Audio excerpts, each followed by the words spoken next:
There's been a lot of talk about cybersecurity in elections lately in the national press and in the state press as well. We want to give you an overview about how we use technology in the state of Maine as we run our election systems. In the 2016 election, there's a lot of discussion about outside influences hacking election systems and running interference in various election systems around the country. That didn't happen in Maine, and we also know that nationally not a single vote was changed as a result of any outside interference.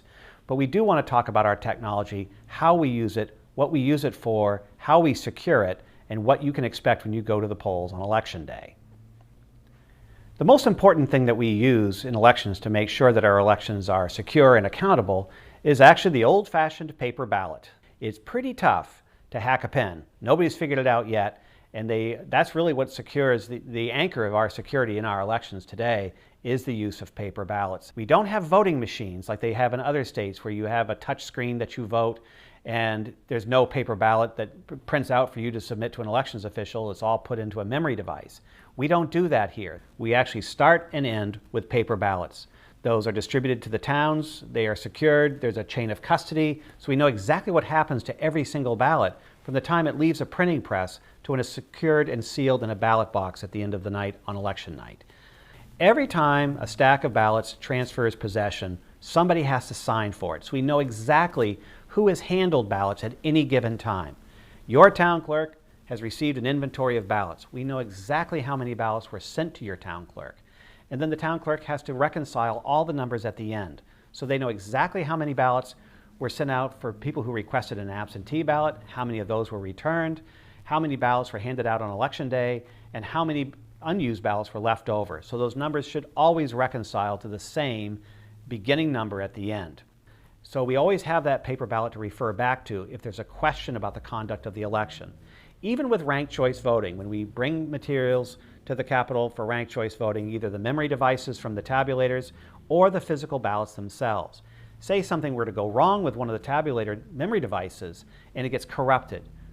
It's not a problem because we can always go back and get those towns' ballots just like we did from the towns that count their ballots by hand, and then we can complete the tabulation. So every vote is always counted and always secured.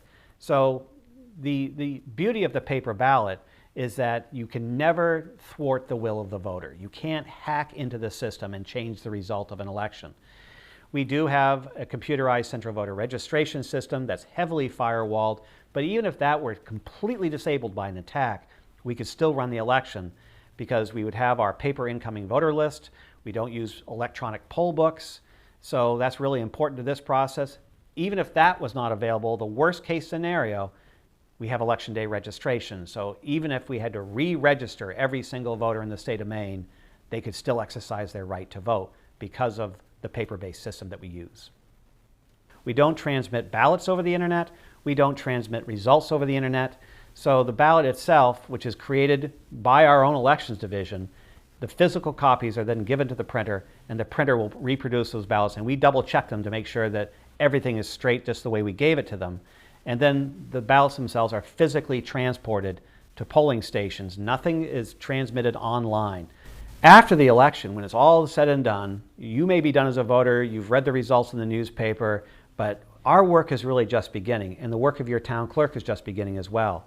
The results are actually written down on a tabulating sheet, and they verify that everything matches up with the numbers that they have, and then that is mailed to us. They have to get us their results within 3 days of the conclusion of the election.